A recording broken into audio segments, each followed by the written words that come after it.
Eu quero que as pessoas todas saibam o que é que se passou sobre Camarate. Eu sempre estive calado sobre Camarate até 2005, que o Dr. Luís Neves interceptou uma professora da Escola H. Coutinho, Paula Marques, para me vir envenenar e adormecer. O meu código de honra com o Dr. Cunha Rodrigues, Procurador-Geral da República, e com a DCCB, quando lá estava o Dr. Orlando Romano, era não prestar declarações a jornalistas nem falar sobre Camarate. Desde que tal aconteceu, em que o Dr. Luís Neves nunca sei se queria descobrir alguma coisa sobre Camarate ou encobrir alguma coisa sobre Camarate, o que é gravíssimo. Vir-me adormecer a minha casa, como consta no José Esteves TV, eu a partir de agora cedo estes papéis que estão aqui assinados. São papéis que vão ser inseridos no YouTube, que é sobre isto que os deputados da Comissão de Inquérito me devem fazer perguntas. É sobre 7 folhas. São 7 folhas que estão aqui. São 7 folhas. E sobre estas folhas eu vou esperar que os senhores deputados da 10ª Comissão de Inquérito, que eu até creio que chegue à 11ª, porque tudo isto tem que ser muito bem explanado, me possam fazer perguntas sobre tudo o que aconteceu em Camarate. E o Fernando Simões é que, com o pessoal da CIA, Central Intelligence Agency, foi ao aeroporto e recebeu das minhas mãos um saco, que não foi utilizado o meu saco, mas foi outro para matar o Dr. Francisco Sá Carneiro e todos os familiares e todos os que morreram no acidente de Camarate. Eu compreendo que uma coisa é a família morrer num acidente e outra é morrer num atentado. Esta é a minha contribuição que eu dou antes que esta Comissão de Inquérito comece a funcionar. Portanto, e quero também que o Sr. Procurador-Geral da República, que abafou o meu processo 783/05, livro E, da Procuradoria-Geral da República, que foi uma queixa que eu fiz sobre que esta senhora me andava a fazer perguntas de Camarate em 2005, e eu fiz uma queixa na Procuradoria-Geral da República. Portanto, Luís Neves e este Procurador-Geral da República têm culpas sobre tudo isto de Camarate que está a acontecer. E é por isto que eu digo as coisas no YouTube. Não tenho mais nada a dizer. O povo português vai perceber que Camarate, aliás, e andou de certa forma enganado, porque Camarate era para morrer no segredo dos deuses e dos demónios. Mas depois de me fazerem o que me fizeram, me internarem compulsivamente no Miguel Bombarda, retirarem o meu filho para uma instituição e voltar-me a ser entregue, dizendo que a denúncia era falsa de maus tratos que eu fazia ao meu filho, e foi-me entregue porque eu tinha o poder paternal, eu não tenho mais código de honra nenhum a cumprir, nem com o Dr. Cunha Rodrigues, nem com a DCCB, onde lá está como diretor o Sr. Luís Neves. Conheci Fernando Farinha Simões desde antes do 25 de abril, nomeadamente de Angola. Em Portugal participei com ele na rede bombista, desde 1974. Sabia, desde 1976, que Farinha Simões trabalhava para a CIA. O primeiro contacto que tive por causa da operação que viria a ser o atentado de Camarate, foi em setembro de 1980, quando Farinha Simões me abordou dizendo-me que seria necessária a execução de uma nova operação. Nas semanas seguintes Farinha Simões disse-me que esta nova operação era necessária, pois havia pessoas na AD que estavam a criar problemas no transporte de armas. Farinha Simões foi-me dizendo que esta operação era mandada executar pela CIA, em colaboração com o Major Canto e Castro. Em minha opinião, e pela forma como Farinha Simões atuava, ele era o organizador operacional desta operação, escolhendo nomeadamente as pessoas que nele participaram, como sucedeu comigo próprio. Em outubro ou novembro de 1980, Farinha Simões pede-me para o acompanhar a Cascais. Aceito ir e temos um encontro num barco fundeado em Cascais, onde participam cerca de 8 pessoas. Eu, Farinha Simões, um agente americano da CIA chamado Frank Sturgis, nessa altura com cerca de 55 anos, que tinha também o pseudónimo de Sidral, um mestiço chamado Lee Rodrigues, e mais cerca de 4 estrangeiros, que julgo serem americanos.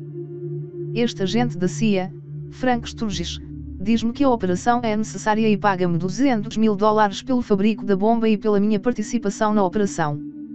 Diz-me também que eu devo fazer um engenho destinado a derrubar um pequeno avião. Em 1 ou 2 de dezembro, vou à sede do CDS, onde falo com Lucas Pires. Digo-lhe que haverá um atentado nos próximos dias contra Adelino Amaro da Costa, num dos transportes de avião que irá realizar. Fico contudo com a impressão de que Lucas Pires não me presta atenção. No dia 4 de dezembro, tendo combinado previamente com o Fernando Farinha Simões encontrar-me no aeroporto da Portela, pelas 16 horas, chego por volta das 16h20 ao aeroporto, sozinho, no meu carro BMW azul, vindo do Cacém. Depois de estacionar o carro, vou até ao portão do aeroporto, onde encontro o Fernando Farinha Simões, a quem entrego o saco que trazia comigo, e que continha o engenho incendiário que eu fabricara, que era uma bomba incendiária, e um explosivo à parte. Este explosivo à parte tinha-me sido enviado por Canto e Castro, e foi-me entregue, em novembro, no Hotel Altis. Fernando Farinha Simões estava acompanhado por Sinan Lee Rodrigues, e mais 2 americanos, um dos quais era Frank Sturgis. O outro americano, o Fernando Simões, disse-me mais tarde ser William Masselberg, da Embaixada Americana em Lisboa. Lee Rodrigues estava fardado, com uma farda azul de uma companhia de aviação, que eu não sei precisar de que companhia de aviação era. O Fernando disse-me mais tarde que essa farda foi feita à medida para ele numa loja na Rua Augusta, em Lisboa, chamada Américo e Lima, onde trabalhava uma senhora chamada Maria de Lourdes Santos Costeira. Eles movimentavam-se à vontade dentro do aeroporto, pois dispunham de cartões livre trânsito que lhes permitia circular no aeroporto. Eu não entrei dentro do recinto do aeroporto, pois não dispunha de um cartão desse tipo. Eles entraram os 4 para dentro do aeroporto, e eu fui para o aeroporto, para uma cafetaria, onde fiquei à espera, e onde permaneci cerca de 3 horas. Eles entretanto foram meter a bomba no avião.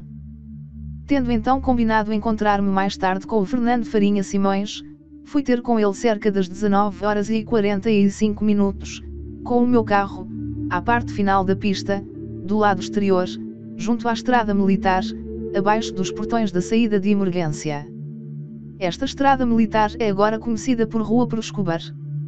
Quando aí cheguei, já lá estavam Fernando Farinha Simões com Frank Sturgis, e mais 2 americanos. Estavam junto a 2 carrinhas pretas, que julgo serem da Embaixada Americana em Lisboa devido às suas matrículas. O Frank Sturgis costumava chamar-me em Black aos rapazes da CIA que trabalhavam com uns fatos azul escuros, e que faziam operações, como os 2 americanos que lá estavam. Eles estavam todos de pé, próximos da rede exterior do aeroporto. Pelas 20h20 um avião pequeno, vindo do Parque Delta, entra na pista principal, a pista 36. Frank Sturgis estava com um controle remoto na mão, que ligou e desligou algumas vezes para ver se estava a funcionar bem, estando ele também junto à rede da pista. Nessa altura um dos americanos que estava conosco recebe uma mensagem no seu walkie-talkie, em inglês, que eu percebi como ser a dizer que o avião estava a entrar na pista. Quando o avião levanta, passa junto a nós já no ar, e por cima de nós, e nessa altura Frank Sturgis aciona o controle remoto. Nessa altura dá-se uma explosão por debaixo do avião, puxa-se no clarão, e saltam fagulhas incandescentes do avião, que caem na pista, em frente de nós, mais ou menos a cerca de 30 metros de nós. O avião nessa altura já vai a arder, vira para a esquerda e toca em cabos de média tensão, e ao tocar nos cabos há outro clarão no avião. Ao tocar nesses cabos, provoca o corte de eletricidade em todo o bairro. Logo a seguir o avião começa a cair, tende para a esquerda, e foi-se despenhar mais à frente, na Rua das Fontainhas, em Camarate, produzindo um terceiro clarão. Pela forma como a bomba explodiu, sou da opinião que a bomba utilizada não foi a que eu fabriquei e entreguei nesse dia. Tive também várias informações que Gaspar Frade, que era o controlador da torre de comando no aeroporto da Portela, na noite de 4 de dezembro, foi ouvido pelo subinspetor Marques Monteiro, em 1981-1982. Marques Monteiro disse então a Gaspar Frade, nas instalações da Polícia Judiciária, para não andar a dizer que tinha visto uma bola de fogo a arder no ar, pois que isso não era possível. Foi claro, portanto, que Marques Monteiro pressionou Gaspar Frade a alterar o seu primeiro depoimento. É assim importante que a presente comissão de inquérito parlamentar possa convocar Gaspar Frade, possa aí descrever não só as expressões a que foi submetido para não referir que viu o avião a arder no ar, mas também para voltar a descrever, em pormenor, o que viu nessa noite. Julgo que as restantes pessoas que então estavam na torre de comando, hoje já não estão vivas. Fernando Vaz Ventura diz-me sempre que tudo ia correr bem no interrogatório, e que nada de mal me iria suceder. Diz-me que me vai ter de considerar arguido porque a lei assim o obriga, mas que não só eu sairei livre depois do interrogatório, como, no futuro, deixarei mesmo de ser arguido. Ser arguido é portanto apenas um formalismo, mas que o desenrolar desta investigação não terá, no futuro, qualquer consequência para mim. Durante todas as horas em que estive no tribunal, estão também presentes os anteriormente agentes Vítor Matos e Vítor Antunes. Considerei contudo curioso que tanto estes dois agentes, como o juiz Fernando Vaz Ventura, falavam frequentemente, pelo telefone, com o Procurador-Geral da República, Cunha Rodrigues, contando-lhe o que se passava, e o desenrolar do meu depoimento. Durante todas essas horas, fizeram-me apenas 2 ou 3 perguntas, nomeadamente onde tinha conhecido Li Rodrigues.